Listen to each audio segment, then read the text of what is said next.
Between 1822 and 1824, something happened on a rice plantation near Georgetown, South Carolina, that made even the most hardened overseers refuse to work there. 17 documented incidents, 43 unexplained injuries, and one enslaved man whose name was systematically erased from every plantation record, yet whose actions were whispered about in slave quarters across 3 counties for the next 40 years. The local magistrate's private journal, discovered in 1963, contains a single entry about him. "We have created something we cannot control.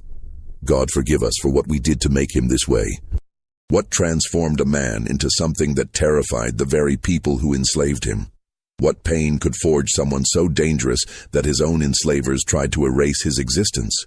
The answer lies buried in the meticulous records of Georgetown's most profitable plantation. And what you're about to hear will make you question everything you thought you knew about resistance, survival, and the true cost of cruelty. Before we continue with the story of the man they tried to erase from history, I need you to do something important. Subscribe to this channel and hit that notification bell, because stories like this, stories they tried to bury, need to be told. And leave a comment telling me what state or city you're listening from. I want to know how far this story travels. The story begins not with violence, but with an arrival that seemed ordinary by the brutal standards of 1819. Georgetown, South Carolina, in the spring of 1819 was a town that ran on rice and cruelty in equal measure. The Waccamaw River meandered through the low country like a serpent, its banks lined with plantations that produced some of the finest rice in the Americas. The humid air hung thick with the smell of pluff mud and the distant sound of work songs that drifted across the water during the endless growing season. The Fairhaven plantation, owned by Marcus Hewitt, sat on 1,200 acres of prime bottomland. 300 enslaved people worked its fields, their lives measured in bushels harvested and tasks completed. Hewitt had inherited the property from his father and had built his reputation on 2 things: the exceptional quality of his rice and his equally exceptional cruelty. Other planters whispered that he was too harsh, that his methods bred rebellion, but they couldn't argue with his profits. 8,000 barrels a year, each one stained with suffering that no ledger could quantify. The overseer, a weathered man named Silas Drummond, had worked for the Hewitts for 23 years. His face was lined like old leather, his hands scarred from years of wielding the tools of his trade. He prided himself on his ability to manage enslaved people, that peculiar euphemism that meant breaking spirits without breaking bodies too badly to work. He'd seen hundreds of people pass through Fairhaven's gates, and he believed he could measure a person's character within a week. He would be wrong about that. On a humid May morning, a coffle arrived from Charleston. 17 people chained together, their eyes hollow from the 100-mile march. Among them was a man who'd been given the name Samuel by his previous owner. He stood just over 6 feet tall, broad-shouldered from years of labor, with hands that showed the calluses of someone who'd worked iron. The auction records listed him as approximately 26 years old, trained blacksmith, purchased from the estate of Thomas Radcliffe following bankruptcy. What those records didn't mention was that Samuel had been sold 5 times in 7 years, that each sale had come after unexplained incidents at the previous plantation, that the smile he offered to Drummond during that first inspection contained something other men might have recognized as a warning had they been paying attention. Samuel's wife, Clara, stood beside him in the coffle, her hand gripping his despite the overseer's order not to touch. She was 4 months pregnant, though she'd hidden this fact during the auction by wearing loose clothing. Their 2 children had been sold separately in Charleston, sent to different plantations inland. Samuel had watched them go, his face expressionless, while something inside him had calcified into something harder than the iron he used to forge. Fairhaven's slave quarters consisted of 40 wooden cabins arranged in neat rows behind the main house, each one housing 6 to 8 people. The structures were built from raw pine, already weathered gray by the salt air and rain. Gaps between the boards let in mosquitoes during the warm months and cold during the winter. Samuel and Clara were assigned to cabin 14, sharing the space with 3 other couples and 2 children. The plantation operated on the task system common to low-country rice plantations. Each enslaved person was assigned a specific amount of work to complete each day, a task that typically took 12 to 14 hours during the growing season. Complete your task, and theoretically, your time was your own. Fail to complete it, and punishment came swiftly. The system seemed more humane than the gang labor used on cotton plantations, but it was merely cruelty dressed in different clothes. The tasks were calculated to push people to their physical limits, day after day, year after year, until their bodies gave out. During those first weeks, Samuel worked in the fields like everyone else, learning the rhythm of rice cultivation. The work was backbreaking, standing ankle-deep in water infected with snakes and alligators, bending thousands of times each day to plant or harvest, breathing air thick with mosquitoes that carried fevers. His blacksmith skills, which had commanded premium prices at auction, went unused. Hewitt had his own blacksmith, an aging man named Joseph who'd been working Fairhaven's forge for 30 years. Samuel was simply another pair of hands in the fields, another body to extract profit from. But Samuel watched everything. He observed how Drummond moved through the plantation, the routes he took, the times of day he checked on different work areas. He noted which enslaved people held positions of slight authority, the drivers who enforced the overseer's orders, the domestic servants who heard conversations in the main house. He watched how punishments were administered, how resistance was crushed, how hope was systematically extracted from people until they became the walking dead. And he waited. Clara grew weaker as her pregnancy progressed. The field work and inadequate food took their toll. She tried to hide her condition as long as possible, knowing that pregnant women were sometimes given lighter tasks, but were also viewed as less valuable, more likely to be sold away. When her pregnancy became impossible to conceal, Drummond reduced her task slightly, but added insult to the small mercy by assigning her to collect night soil from the main house, work considered particularly degrading. On a sweltering July evening, as Samuel and Clara sat outside their cabin after the day's work, she spoke softly about the children they'd lost. "I dream about them," she said, her hands resting on her swollen belly. "I dream that Thomas still remembers the song I used to sing to him. That little Mary remembers my face." Her voice caught. "But they'll forget us, won't they? They'll grow up and we'll just be ghosts to them." Samuel didn't answer. His hands gripped his knees, knuckles white, and his jaw worked as if he were chewing on words too dangerous to speak aloud. In that moment, something shifted behind his eyes, a calculation being made, a decision taking shape in the darkness of his thoughts. The incident that changed everything happened 3 weeks later, on a Monday morning when the heat already shimmered off the rice fields at dawn. Clara collapsed while carrying water to the field workers. The pregnancy had weakened her more than she'd admitted, and the combination of heat, poor nutrition, and exhaustion simply overwhelmed her body. She lay in the mud between the rows of rice, unconscious, while the other workers gathered around her. Drummond arrived within minutes, summoned by one of the drivers.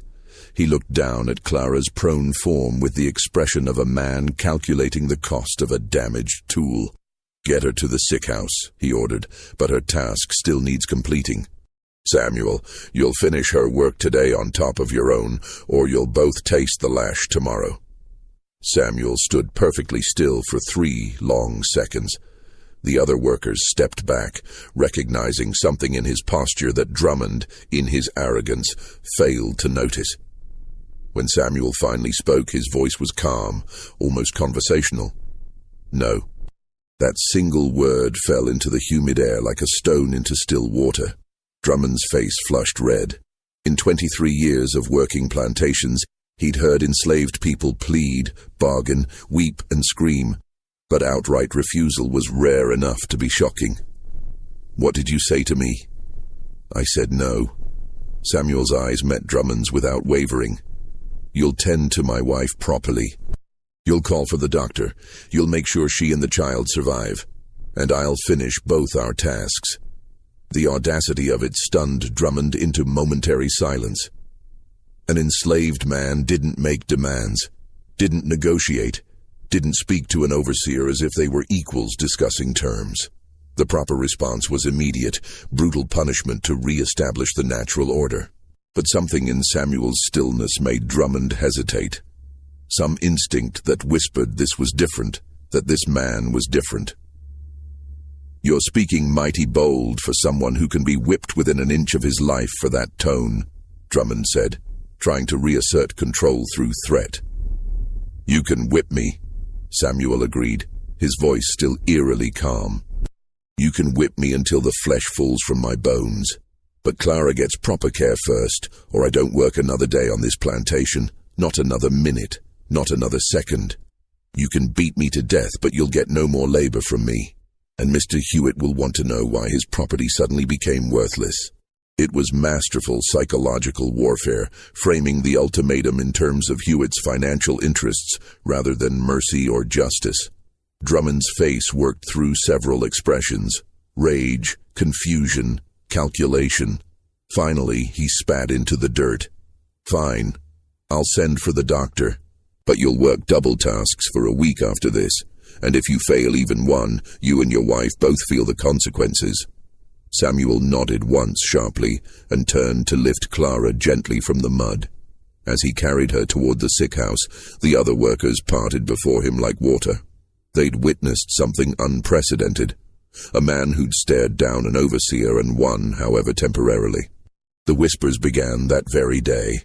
The doctor came, a young man named Patterson who rode out from Georgetown that afternoon, more interested in his fee than in his patient. He examined Clara in the sick house, a drafty structure that held 6 rough beds and smelled of old sickness. His examination was cursory, but his conclusion was definitive. "She needs complete bed rest for at least a week, proper nutrition, and no physical labor until after the child is born. The pregnancy is at risk. If you work her, you'll lose both mother and baby." Drummond took this information to Marcus Hewitt that evening. The plantation owner listened to the report while sipping whiskey on his veranda, watching the sun set over his fields.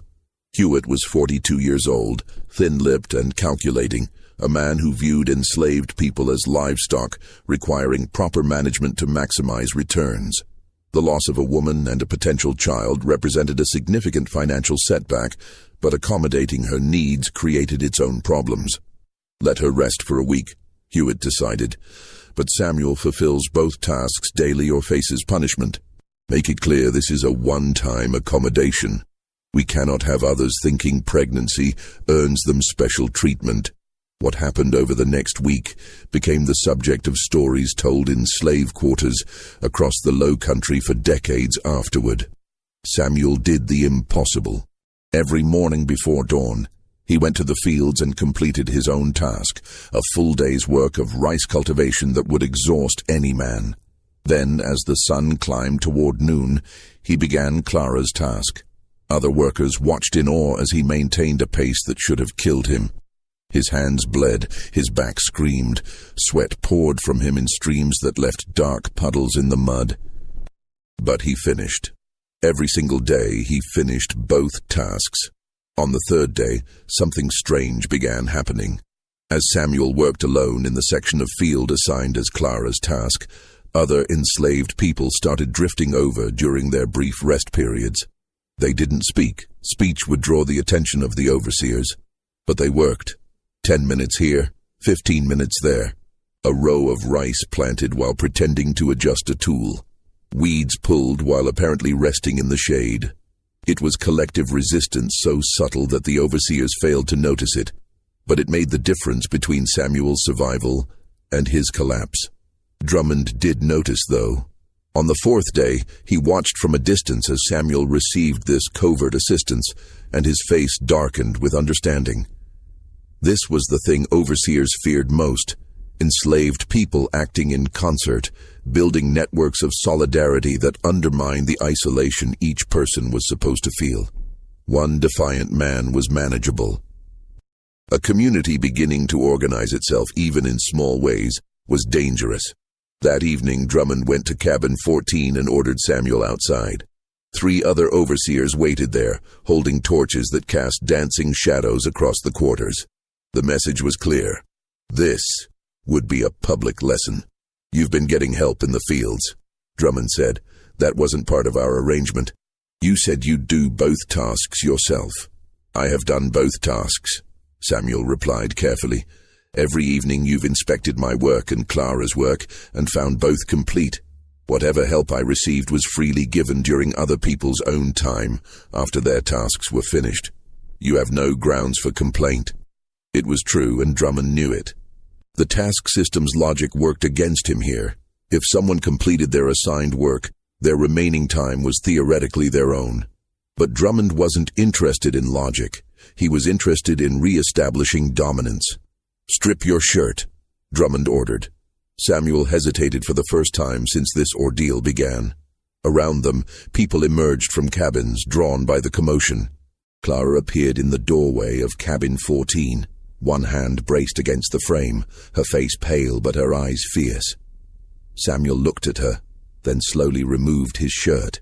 His back bore the scars of previous beatings, some old and faded, others more recent. These were the permanent marks of enslavement, the physical records of a lifetime of being someone else's property. Drummond examined those scars by torchlight, then pulled out his whip, a braided leather thing that had tasted hundreds of backs. "This isn't about the work," Drummond said quietly, speaking loud enough for the gathering crowd to hear. "This is about remembering your place, about understanding that we decide when you've earned mercy, not you." The first lash cut across Samuel's shoulders, raising a welt that immediately began to bleed. Samuel didn't cry out. The second blow landed, then the third. Still, Samuel stood silent, his hands clenched into fists at his sides, his jaw locked tight. By the 10th blow, Drummond was breathing hard from exertion and frustration. Enslaved people were supposed to scream, to beg, to be broken by this. Samuel's silence was its own form of resistance, and everyone watching understood this. "Kneel," Drummond ordered. Samuel remained standing. "I said kneel." Drummond's voice cracked with anger. "You can beat me until I can't stand," Samuel said, his voice steady despite the pain that must have been coursing through him. "But I won't kneel. Not for you. Not for any man who thinks he owns me." The crowd of watchers drew in a collective breath. This was sedition of the most dangerous kind, not violent rebellion but philosophical rejection of the entire system. Drummond raised his whip for another blow, but a voice stopped him. "That's enough, Silas." Marcus Hewitt emerged from the darkness beyond the torchlight, having been summoned by a domestic servant who'd witnessed the confrontation beginning. Hewitt approached Samuel slowly, studying him with the expression of someone examining an interesting specimen. "You're quite remarkable," Hewitt said conversationally. "In my experience, pride like yours is either beaten out of a man or it consumes him entirely. Which do you suppose will happen to you?" Samuel met his eyes without flinching. "I reckon time will tell, sir." Hewitt actually smiled at that. "Indeed it will." "Silas, that's sufficient punishment for now. Samuel has fulfilled his obligations. His wife may rest for the remainder of the week, as the doctor ordered." He turned to address the crowd. "All of you, back to your cabins. And remember this, mercy is given at our discretion, not demanded as a right. We are generous when we choose to be, but that generosity can be withdrawn just as easily." As the crowd dispersed, Hewitt leaned close to Samuel and spoke in a voice only he could hear. "You have something that worries me. Intelligence and will. That's a dangerous combination in a slave. I'll be watching you very carefully from now on. And trust me when I say you don't want my attention." Clara gave birth 6 weeks later, on October morning when the first hints of autumn finally began to cool the oppressive heat. The child was a girl, born healthy despite all the hardships her mother had endured. They named her Ruth, and for a brief time, something like hope flickered in that cabin. Samuel held his daughter with a tenderness that seemed at odds with the hardness that had grown in him, and Clara sang the same lullabies she'd once sung to the children they'd lost. But hope, proved fragile in a place like Fairhaven. In November, Joseph, the plantation's blacksmith, died suddenly of a fever that swept through the quarters. The old man had trained no replacement, and Fairhaven's blacksmith shop stood empty at a time when hundreds of tools needed maintenance and repair. The rice harvest had dulled countless hoes and sickles. Plow blades needed resharpening.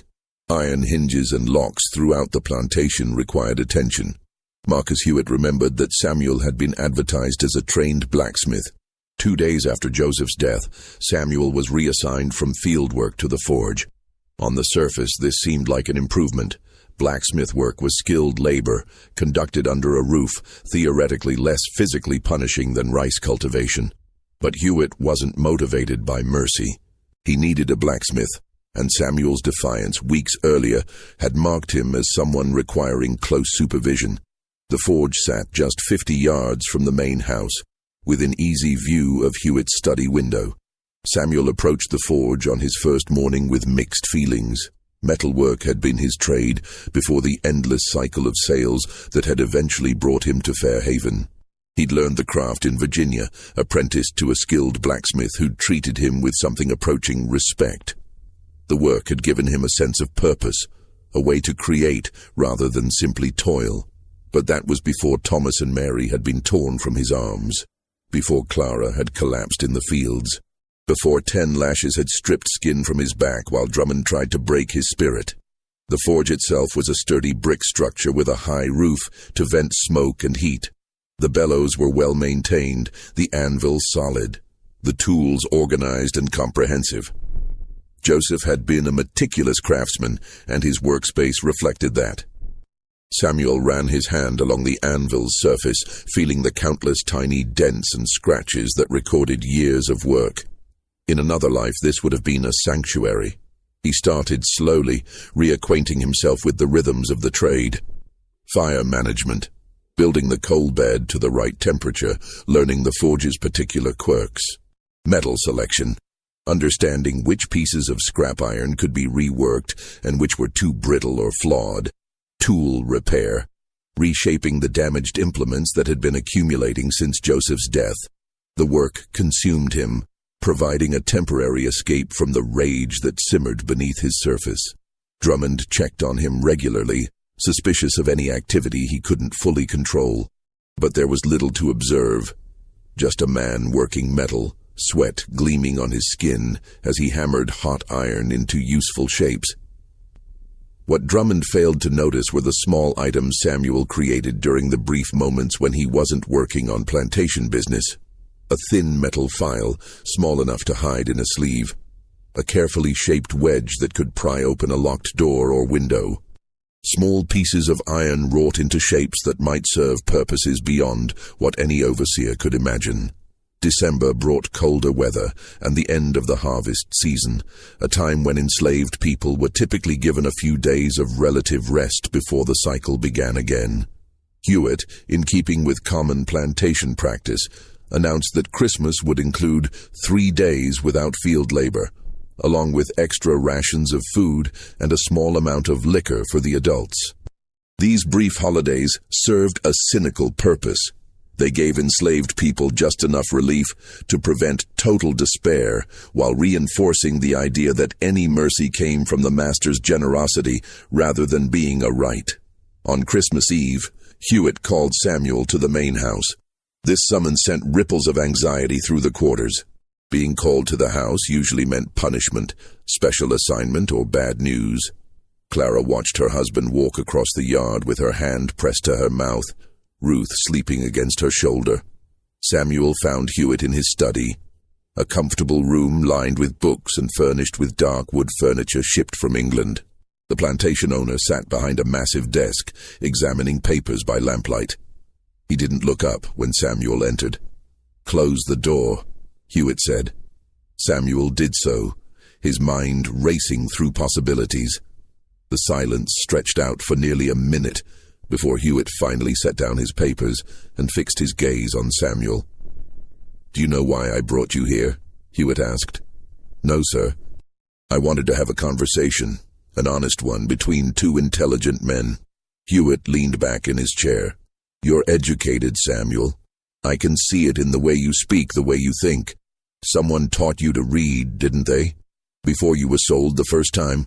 Samuel said nothing, knowing that literacy among enslaved people was illegal in South Carolina and could result in severe punishment. Hewitt waved his hand dismissively. I don't care about that. What interests me is understanding you. In my years managing this plantation, I've encountered many types of slaves. The ones who are broken from birth, who accept their lot without question. The ones who are broken by experience, whose spirits are crushed gradually. The ones who resist openly and are destroyed for it. And then there are the rare ones like you, people who don't break, who maintain some core of selfhood despite everything we do to strip it away. You fascinate me because you should have been crushed years ago, and yet here you stand, unbroken. Is there a question in all that, sir? Samuel asked carefully. Yes. What would it take to make you accept your position? What would I have to do to transform you from a potential problem into a productive, docile worker? The question hung in the air between them. Samuel understood he was being tested, that his answer mattered in ways he couldn't fully predict. He chose his words with precision. You're asking the wrong question, sir. You can't make me accept slavery, because acceptance would require believing I deserve to be enslaved. And I know I don't. Neither does my wife. Neither did my children before you people sold them away from me. You can force obedience through violence. You can extract labor through threats. But you can't make anyone accept the fundamental injustice of owning another human being. The most you can hope for is that we pretend to accept it while we survive. Hewitt studied him for a long moment, then did something unexpected. He smiled.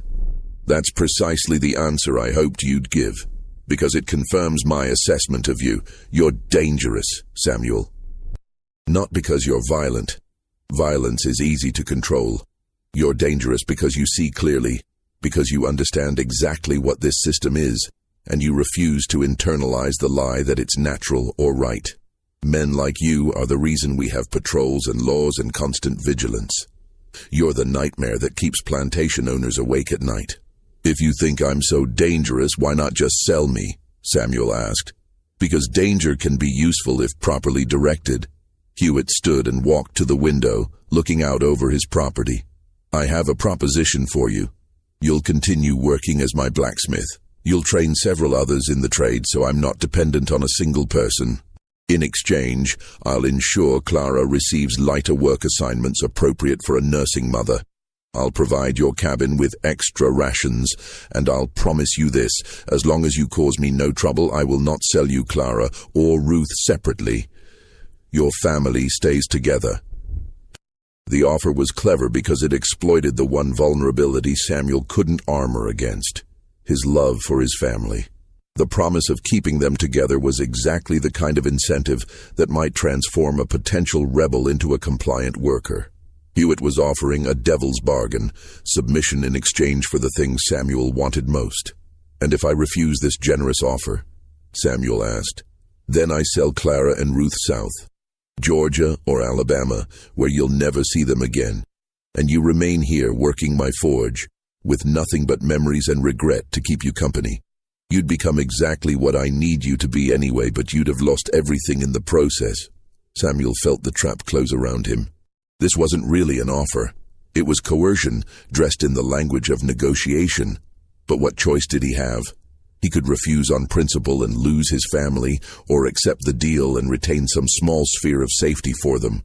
The choice wasn't really a choice at all. I accept your terms, Samuel said quietly. Excellent. Hewitt returned to his desk and made a note in his ledger. You'll start training others after the new year. And Samuel, don't mistake this arrangement for friendship or respect. You're still my property. This is simply good business, keeping valuable assets productive. Dismiss yourself. Samuel left the study and walked back across the dark yard to cabin 14. Clara met him at the door, her eyes full of questions. He told her about the arrangement, about the protection it offered, and the price it demanded. They held each other in the darkness while Ruth slept nearby, and neither of them spoke about the fact that they'd just accepted chains slightly longer than before, but chains nonetheless. The new year of 1820 began with unusual cold that froze the shallow waters of the rice fields and made the work of preparing for spring planting even more miserable. Samuel spent his days in the relative warmth of the forge, training 3 other enslaved men in the basics of blacksmithing. He taught them methodically fire management, metal properties, basic tool repair, the maintenance of edges and points. The men learned quickly, motivated by the knowledge that this skilled work might save them from the brutal field work that destroyed bodies. But while Samuel's hands worked the forge, his mind worked through a different kind of calculation. The arrangement with Hewitt had bought his family temporary security, but it hadn't changed the fundamental reality of their enslavement. Clara's lighter work assignment could be revoked at any moment. The promise not to sell them separately meant nothing if Hewitt decided to sell them together, or if financial pressures forced a sale, or if Hewitt simply died and they became part of his estate's liquidation. The illusion of security was just that, an illusion.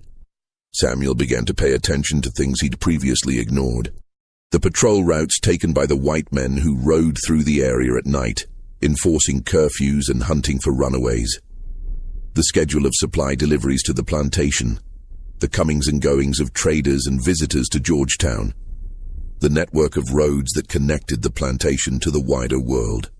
He didn't have a specific plan yet, but he was gathering information the way a blacksmith gathers raw materials, not knowing exactly what he'll build, but knowing he'll need resources when the time comes. In February, a man arrived at Fairhaven who would inadvertently provide the catalyst for everything that followed. His name was William Sterling, and he was a slave trader passing through Georgetown on his way north to Virginia. He stopped at Fairhaven to conduct some business with Hewitt, the sale of 3 enslaved people who'd been deemed troublesome on other plantations. Sterling was in his 50s, prosperous and confident, a man who'd built his fortune on human suffering without apparent conscience. Samuel was working at the forge when Sterling rode up to examine the blacksmith's operation. The trader had brought his own blacksmith to look at the setup, considering whether to invest in establishing a similar operation at his holding facility in Richmond. The 2 men stood watching Samuel work for several minutes before Sterling spoke. "You do fine work," he said. "Where'd you learn the trade?" "Virginia, sir," Samuel replied, not looking up from the plowshare he was repairing. "Apprenticed to a smith in Fredericksburg before I was sold south." "Fredericksburg?" Sterling's interest sharpened. "What was your master's name back then?" Something in the trader's tone made Samuel pause. He looked up and found Sterling studying him with an expression that combined recognition and calculation. A cold feeling settled in Samuel's stomach. "I don't recall, sir," Samuel lied. That was many years ago. But Sterling's face had already shifted into certainty. "I do recall, though. Thomas Radcliffe, wasn't it? And you weren't just his blacksmith. You were the one involved in that incident with his son, the boy who died in the stable fire." The forge suddenly felt very small. Samuel's grip tightened on the hammer he was holding, and for a moment the world reduced to the sound of his own heartbeat. That fire had happened 8 years ago. Radcliffe's teenage son, drunk and vicious, had come to the forge one night and attacked Samuel with a riding crop, screaming abuse about some perceived insult. There'd been a struggle. A lantern had fallen. The fire had spread faster than anyone anticipated, consuming the stable and trapping the boy inside before help could arrive. Samuel had been the only witness to what happened, and his testimony as an enslaved man counted for nothing in any legal proceeding. But suspicions had swirled. Radcliffe had sold Samuel within a week, eager to remove any reminder of his son's death. "I don't know what you're talking about, sir," Samuel said carefully. Sterling smiled, and it was the smile of a man who'd just discovered leverage. "Of course you don't. But memories are funny things, aren't they? They have a way of surfacing at inconvenient times. I wonder what Mr. Hewitt would think if he knew his valuable blacksmith had such an interesting history." The threat was clear. Sterling had information that could destroy the fragile stability Samuel had built. If Hewitt learned about the fire and the suspicions surrounding it, he'd sell Samuel immediately. No owner wanted someone who might be a danger to his family or property. And Sterling knew this, was calculating how to profit from this knowledge. That evening, Sterling had dinner with Hewitt at the main house. Samuel didn't know what was discussed. But the next morning, Hewitt summoned him again. "Mr. Sterling has made me aware of some concerning information about your past," Hewitt said without preamble. "He's also made me an offer. He'll pay top dollar to purchase you and take you back to Virginia, where apparently you're wanted for questioning about a fire that killed a white boy." Samuel's blood turned to ice. "I had nothing to do with that boy's death, sir. It was an accident." "Perhaps. But the law in Virginia might see it differently. Sterling seems to think they would." Hewitt paused. "However, I've declined his offer. You're too valuable to me as a blacksmith, and I don't make business decisions based on old rumors. But understand this. If you give me any reason to regret keeping you, if you cause any trouble whatsoever, I will sell you to Sterling without hesitation. Your family stays here, and you go north to face whatever awaits you there." The new threat hung over Samuel like a blade. Sterling remained in Georgetown for 3 more days, conducting his business, and Samuel knew the trader was simply waiting for Hewitt to change his mind. Every moment felt precarious, as if the ground beneath his feet might give way at any second.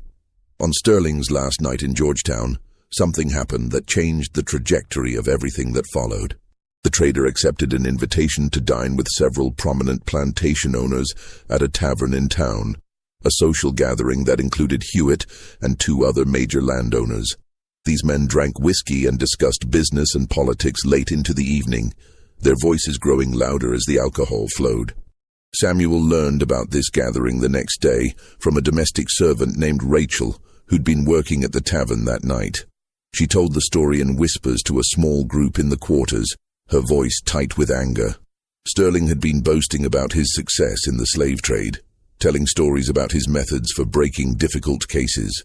He'd described in detail how he handled enslaved people who showed too much spirit or intelligence, techniques involving isolation, strategic violence, and psychological torture designed to destroy the will to resist.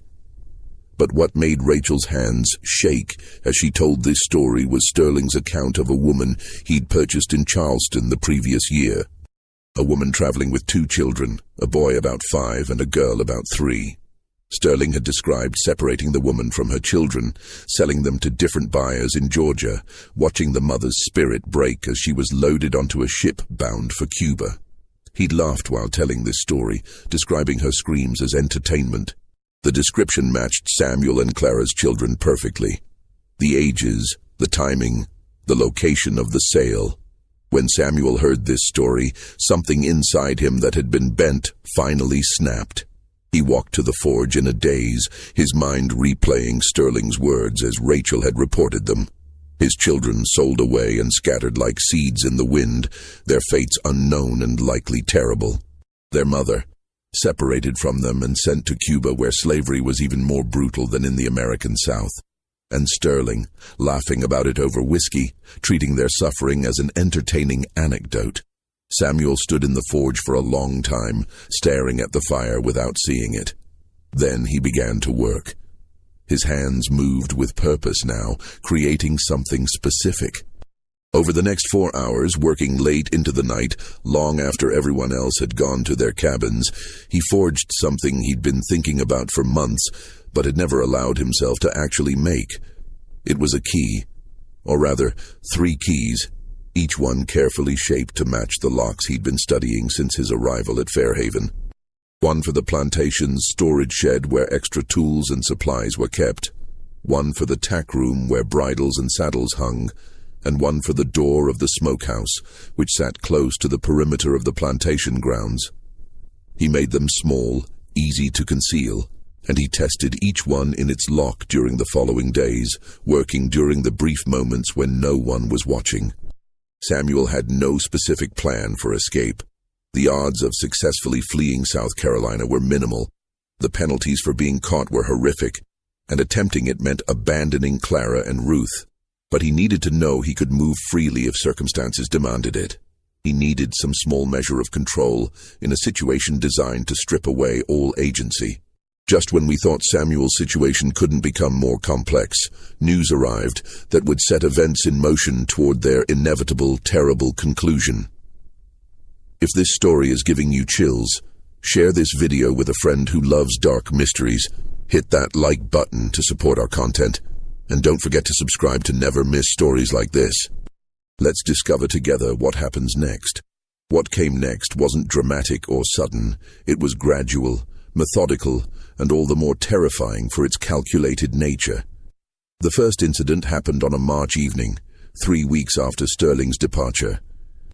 Drummond discovered that his favorite riding crop, a particular piece of braided leather he used for both horses and punishments, had gone missing from the tack room. He flew into a rage, certain that one of the enslaved people had stolen it as an act of petty rebellion. He ordered a search of the quarters, turning over bedding and belongings while people stood by helplessly. The crop was never found. A week later, Marcus Hewitt's hunting dog, a valuable pointer he'd imported from England, was found dead in its kennel. The death appeared natural. The dog was old and had been slowing down for months. But Hewitt insisted on having a veterinarian examine the animal. The veterinarian found nothing definitive but mentioned that some of the symptoms were consistent with consuming oleander, a toxic plant that grew wild around the plantation. 2 weeks after that, Drummond fell ill with a stomach ailment that left him bedridden for 3 days. The doctor diagnosed it as something he'd eaten, perhaps spoiled meat. But the cook swore that all the food served to the overseers had been fresh, and no one else had gotten sick from the same meal. Each incident in isolation seemed unremarkable, the normal accidents and misfortunes that occur on any plantation. But taken together, they formed a pattern that made Hewitt uneasy. He began to suspect deliberate sabotage, though he had no evidence and no clear suspect. He increased patrols, imposed stricter curfews, and watched his enslaved workers with heightened suspicion. Samuel continued his work at the forge, training his apprentices, maintaining his routine. But those who knew him well noticed subtle changes. Clara saw how he sometimes stared into the fire with an expression that frightened her. Rachel observed him working late into the night more frequently, the hammer blows ringing out long after everyone else had sought rest. The other men in cabin 14 remarked on how he'd sometimes wake in the darkness and sit perfectly still for hours, as if engaged in silent communion with something they couldn't see. In May, a traveling preacher arrived in Georgetown, a Methodist minister named Reverend Thompson, who made regular circuits through the Low Country, preaching to both white and enslaved congregations. Hewitt, like many plantation owners, permitted and even encouraged these religious visits, believing that Christianity made enslaved people more docile and accepting of their condition.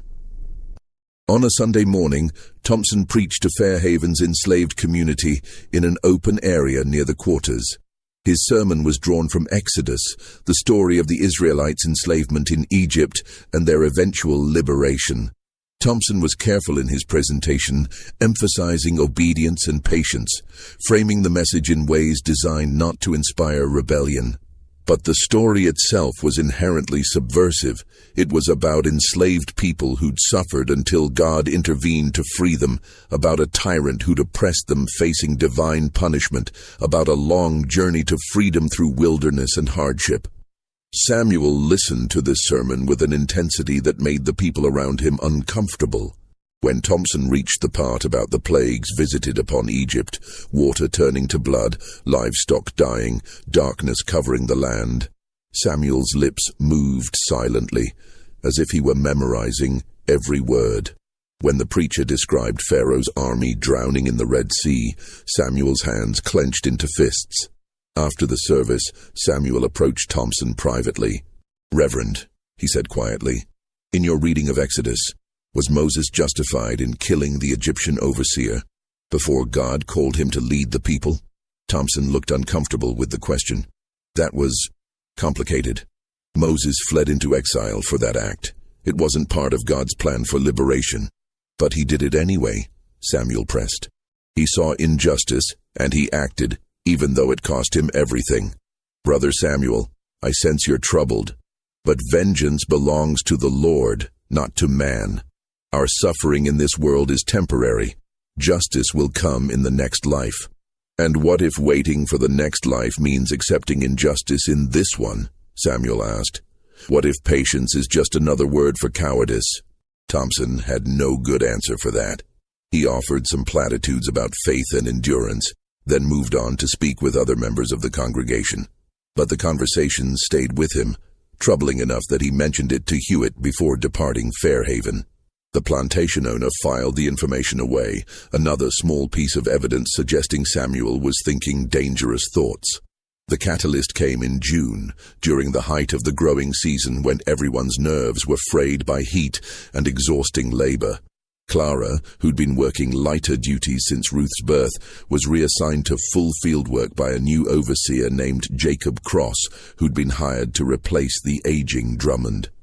Cross was younger, more ambitious, and eager to prove his worth by increasing productivity. He viewed Clara's reduced workload as an indulgence that needed correcting. When Samuel learned of this change, he went directly to Hewitt's study to protest. Sir, you promised Clara would have appropriate work while she's nursing. Sending her to the fields breaks our agreement. Hewitt looked up from his papers with annoyance. That arrangement was made when you were my only blacksmith. Now you've trained 3 others. The situation has changed. Your wife returns to full duties. If you have a problem with that, we can revisit Sterling's offer to purchase you. The threat was clear, but this time Samuel didn't back down. Then revisit it, he said quietly, because I won't stand by while you break your word and destroy my wife's health. The boldness of this statement shocked Hewitt into momentary silence.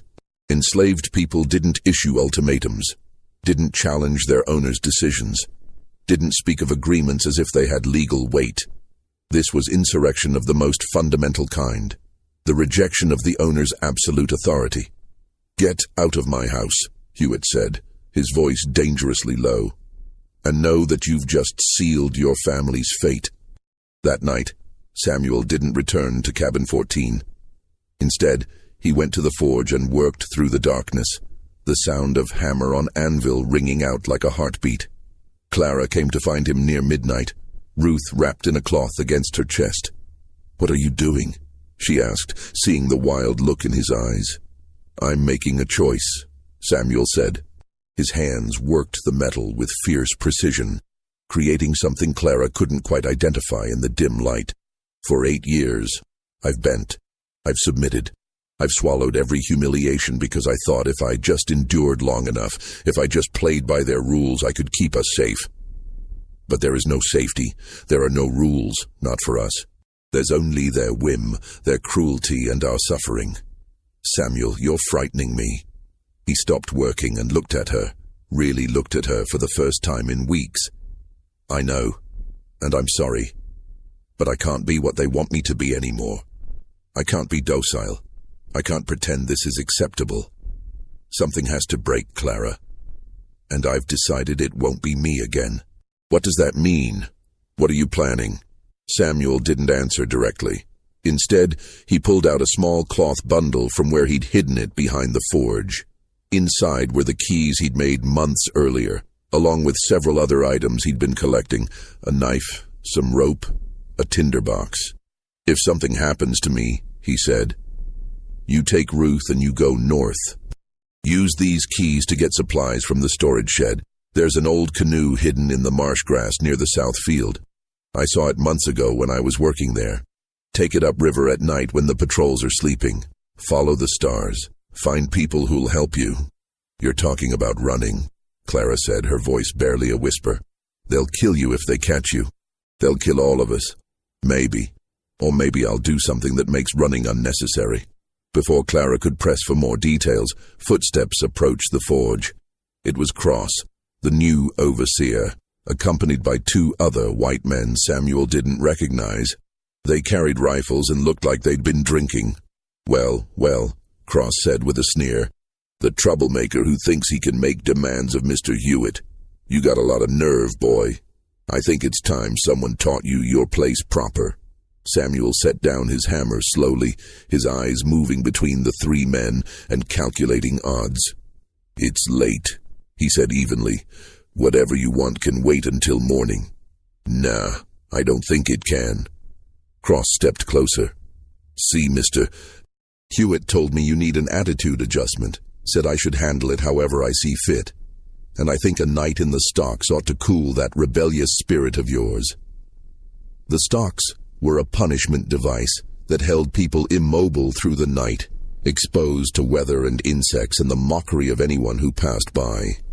It was humiliating and painful, designed to break a person's dignity as much as their body. "I won't go to the stocks," Samuel said quietly. Cross laughed. "You don't get a say in it. What happened next occurred so fast that Clara barely processed it." Cross reached for Samuel, intending to grab his arm and force him toward the punishment area. Samuel moved like lightning, his blacksmith's reflexes honed by years of working hot metal. He caught Cross's wrist, twisted it at an angle that made the overseer cry out in pain, and drove his other hand into Cross's throat. Not hard enough to crush the windpipe, but hard enough to send the man staggering backward, gasping for air. The other two men raised their rifles, but Samuel had already moved, putting the forge's anvil between himself and their weapons. "I said I won't go to the stocks," he repeated, his voice still eerily calm. "You can shoot me if you want, but you'll have to answer to Mr. Hewitt for destroying his valuable blacksmith. Or you can leave. Come back in the morning with more men if you need to feel brave." It was a standoff that could only end badly. The men were armed. They had legal authority to do anything they wanted to an enslaved person, and Samuel had just committed an act of violence against white men, an offense that carried a mandatory death sentence under South Carolina law. But in that moment, with the forge fire casting dancing shadows and Samuel's eyes burning with something that looked very much like liberation from fear, the men hesitated. Cross, still clutching his throat and wheezing, gestured for his companions to lower their rifles. "You just signed your own death warrant," he rasped. "By morning you'll be hanging from a tree, and your wife and brat will be sold so far south you'll never even be memories to them." Samuel's expression didn't change. "Then you'd better make sure you hang me, because if I survive until morning, I promise you'll regret leaving me alive." The three men backed away, Cross casting murderous looks over his shoulder as they departed. As soon as they were out of sight, Clara grabbed Samuel's arm. "What have you done?" she whispered. "They'll kill you. They'll kill all of us." "They were always going to kill us," Samuel said, and there was a strange peace in his voice now, as if he'd crossed some invisible threshold beyond fear. "Maybe not today or tomorrow, but eventually. This system kills us slowly if we submit, or quickly if we resist. At least this way I got to choose." He pulled Clara close, kissing her forehead, then Ruth's. "Take the keys. Take the supplies. Go tonight. Don't wait. I won't leave you. You have to, for Ruth. Give her the chance I couldn't give Thomas and Mary." The sound of shouting rose from the direction of the main house, Cross raising the alarm, gathering men, preparing to return with overwhelming force. Samuel pressed the cloth bundle into Clara's hands. "Go, now, please." Clara stood there for one more heartbeat, tears streaming down her face. Then she turned and ran into the darkness, clutching Ruth and the bundle of supplies that represented their only chance at survival. Samuel watched her disappear, then turned back to the forge. If they were coming to kill him, he wouldn't make it easy. He stoked the fire hotter, selected his best hammer, and positioned himself where he could see the approaches to the building. In his mind, he was calculating how many men would come, what weapons they'd carry, how he might survive the next hour. The odds were impossibly against him, but he'd been facing impossible odds his entire life. The mob that formed was 15 men strong, carrying torches and weapons, their faces twisted with the particular fury that white men reserved for enslaved people who dared to fight back. They surrounded the forge, and Hewitt himself came forward to speak. "Samuel, come out. This can end peacefully if you surrender now."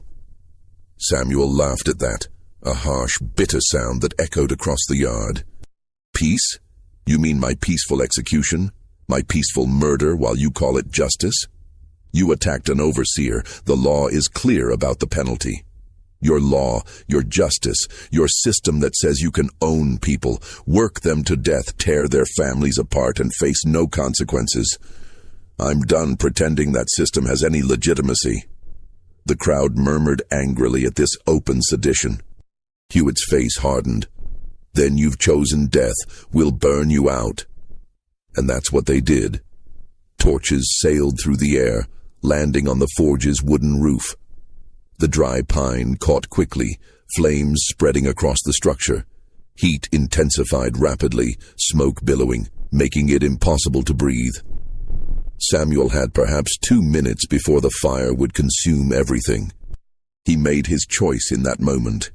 He could die in the flames, his end forgotten, his resistance reduced to a cautionary tale told to other enslaved people to discourage rebellion. Or he could give them something to remember, something that would haunt their dreams and make them fear every enslaved person who looked at them with defiant eyes. Samuel grabbed an iron rod from the forge, long, heavy, heated to red-hot temperature by the fire. Then he charged out of the burning building directly into the crowd of men. What happened next was chaos. Samuel swung the burning rod like a weapon, forcing men to scatter, their clothes catching fire where the metal touched them. He broke through their line and ran, not toward the quarters where Clara might be, but toward the rice fields, leading the pursuit away from his family. Men fired rifles into the darkness, but Samuel was fast, fueled by adrenaline and the desperate energy of someone with nothing left to lose. The pursuit lasted through the night, a deadly game of chase through the dark fields and marshlands surrounding Fairhaven. Samuel's knowledge of the plantation's layout served him well. He led the men through difficult terrain, across muddy irrigation ditches, into areas where snakes and alligators made pursuit dangerous. Several men were injured in the chase. One fell into a ditch and broke his leg. Another was bitten by a water moccasin and had to be carried back to the plantation. As dawn broke, Samuel had successfully evaded capture for 7 hours, an almost unthinkable feat that would be talked about for years afterward.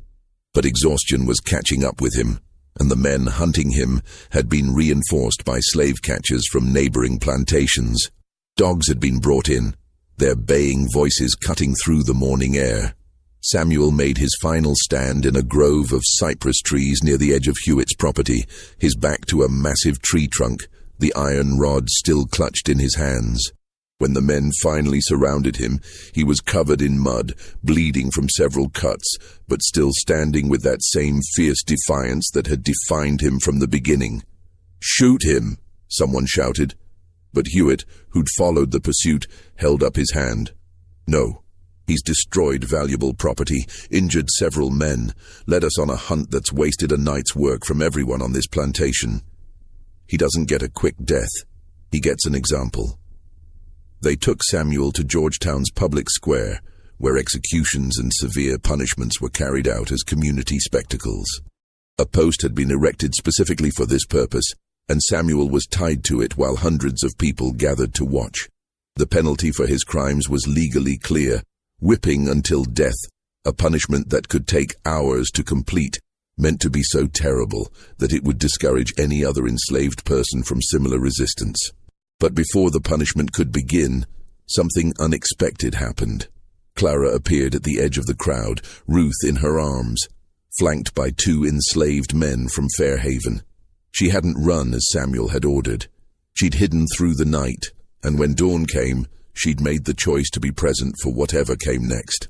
"I want to see him," she called out, her voice clear and strong. "I have the right to say goodbye to my husband." The crowd murmured. Technically, she had no rights at all, but there was something in her bearing, some dignity, that made even the angry mob hesitate. Hewitt, perhaps seeking to display magnanimity that would make the subsequent execution seem more just, gestured for her to approach. Clara walked through the parted crowd to where Samuel was tied to the post. Their eyes met, and in that moment, an entire conversation passed between them without words. She touched his face gently, then spoke loud enough for everyone to hear. "You are the bravest man I have ever known," she said. "You never bent. You never broke. You never accepted that they had the right to own us. And because of that, you're free in ways they will never understand. Our daughter will know your name. She'll know what you fought for. She'll know that her father died standing up rather than living on his knees."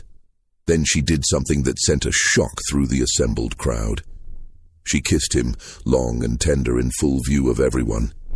It was an assertion of their humanity, their love, their marriage, all things the system of slavery sought to deny.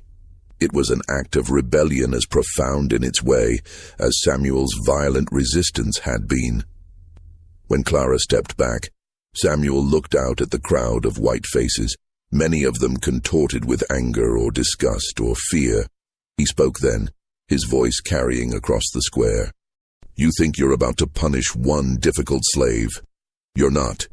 You're creating a story that will be told in every slave quarter in South Carolina. You're making me into something you can't control, a memory, an example, a promise that resistance is possible. You can destroy my body, but you can't destroy what I represent. And there are hundreds like me, thousands, all of us just waiting for our moment. You should be afraid, because we are coming." The whipping began moments later. What happened during those next hours was too brutal to describe in detail, designed to break not just Samuel's body but his spirit, to reduce him to begging and pleading for the mercy that would never come. But witnesses later said that Samuel never screamed, never begged, never gave them the satisfaction of his complete degradation. He endured in silence, his eyes fixed on some distant point beyond the crowd, beyond the pain, beyond the moment. He died as the sun reached its highest point, still tied to that post, still defiant in death as he had been in life. His body was left there for 2 days as a warning to any other enslaved person who might think of resistance. Clara was sold 3 days later, along with Ruth, to a planter in Georgia. But she kept her promise. She told her daughter about Samuel, about his strength and his sacrifice. And Ruth told her own children years later, after emancipation finally came. The story spread through the generations, changing and evolving, but always maintaining its core truth, that there had been a man who refused to accept slavery, who fought back even when it cost him everything, who died free in spirit even as he remained enslaved in body. The plantation records from Fairhaven show an unusual gap in 1820. Several pages have been torn out of the ledgers for that year, removing any official record of Samuel's existence or his death. Marcus Hewitt died in 1831, and local accounts suggest he became increasingly paranoid in his final years, sleeping with weapons near his bed, starting at shadows. The forge at Fairhaven was never rebuilt. The site was left empty as if some unspoken agreement had been reached that it was better to let that place remain abandoned. In Georgetown's historical archives, there's a letter written in 1867 by a formerly enslaved woman who'd lived on Fairhaven as a child. She wrote about the stories the older people used to tell in the quarters, stories about a man who'd been so dangerous that his own name had been forbidden to speak aloud. "We called him the man who stood," she wrote, "and we told ourselves that if he could stand against them, then maybe someday we all could." This mystery shows us that the most dangerous person in any unjust system isn't the one who rebels violently, but the one who refuses to internalize the lie that the system is legitimate. Samuel's resistance wasn't just about his individual freedom. It was about rejecting the entire philosophical foundation of slavery, refusing to accept that any person could rightfully own another. What do you think of this story? Do you believe everything was revealed? Was Samuel a hero, a martyr, or simply a man pushed beyond endurance? Leave your comment below. If you enjoyed this tale and want more stories about forgotten resistance and buried history, subscribe, hit the notification bell, and share with someone who loves mysteries that challenge how we understand the past. The truth isn't always comfortable, but it's always worth knowing